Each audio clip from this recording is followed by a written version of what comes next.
Welcome all. So yes, you have read the topic. Today we'll be talking about that all these Jyotirlingas which are there, or any of the Char Dhams which are there. If you really want to go and visit them, is it important to get the pujas out there? Without doing the pujas, our yatra or our attendance won't be successful. This is something that was asked from the team, and many of you have asked this. So I thought today is the time for me to make this video and answer this question. So see, first of all, you doing the yatra, whether it's a Chardham yatra or you visiting different Jyotirlingas or any powerful temple, any Shakti Peeth, any Tantric Shakti Peeth, also like Goddess Kamakhya's temple, these are very high degree temples. These are massive powerhouses of energy when it comes to positive energies, okay, and very powerful ones to break the negativity system also around you, or something that is going on in your life in a form of negativity. Now, when I say this, I simply mean that there are a lot of mysteries attached with these kind of temples, which are ancient ones. I'm not talking about temples which are recently built, in few years. I'm talking about these temples which are completely ancient.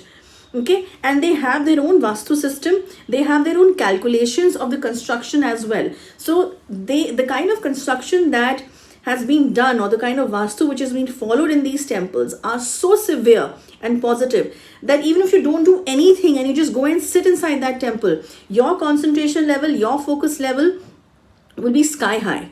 Okay, remember this, because in the previous times it was said and believed that once you walk into a temple, because you're doing so many other things in your house, you're busy in your daily life, and how would you concentrate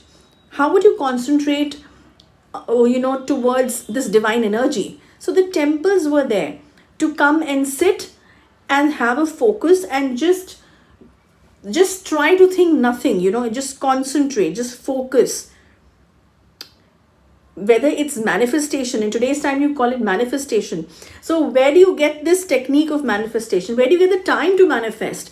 At least in a place which is clean, clear, and which has a high degree energy, because only then you can actually enhance your own desire, or even think about your desire with focus levels. Logical, right?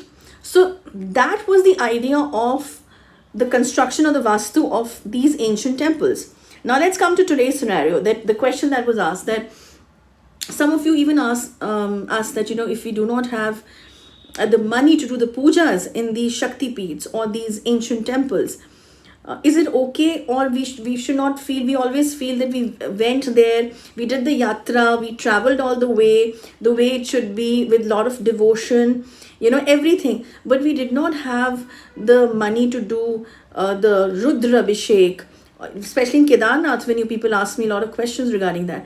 So do not worry. Let me tell you very clearly, you visiting that place with a lot of devotion, you doing the trek and reaching there without torturing the animals which are there, the ponies which are there, the khatchars which are there, that people are, and those ponies are having, wounds in their legs, in their bodies, not proper food or water given to them, several rounds of Kedarnath and back to Gaurikund, all that thing, and then on top of that you sitting on it. And some people, I have also seen that people who have a lot of they're towards a healthy side, or they have more weight things with them, the weight gains things with them, so with higher weight basically, they are also sitting. Now I'm not saying that people who are in the fat side or are, is no body shaming I'm doing here, but I'm just saying that it is your own body weight, right? You have the right to keep your whatever body weight you feel like, you as an individual. Okay, let's not go into the health things, but then why to give that body weight to a voiceless animal, and especially when you're actually traveling to a spiritual place for that matter? Otherwise also, there is no right for anyone to trouble any voiceless soul, isn't it?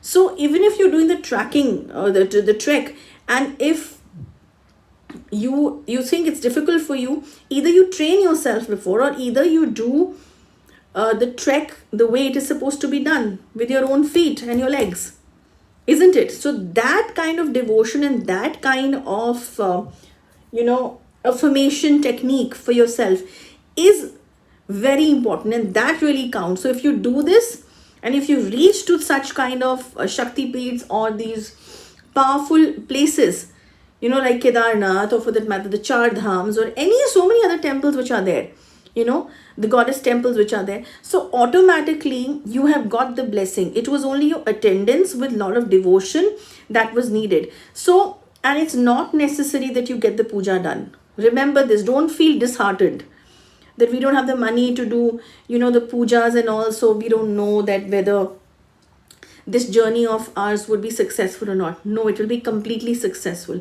Sometimes just visiting these places, visiting these temples mean a lot. Okay, and whatever you go and ask in that temple or these kind of temples, that is definitely fulfilled, okay, in future. So remember this and don't be disheartened. But the idea is clear heart intentions, devotion, and without troubling any animal on the way to reach to that place. Because otherwise then it will be zeroed. If you trouble an animal to sit on the animal and then reach, then that is not counted, because in fact it's more like a curse on you, that, you know, it's more like a death on you, that, you know, this animal got so much of trouble because you sat on the animal and the poor soul was just taking you all the way upwards. And we're talking about hills here. Okay, so that's about it. I hope this information was of some relevance to people who really wanted to know this answer. And I'll see you very soon. Till then, goodbye and Jai Ma Kali.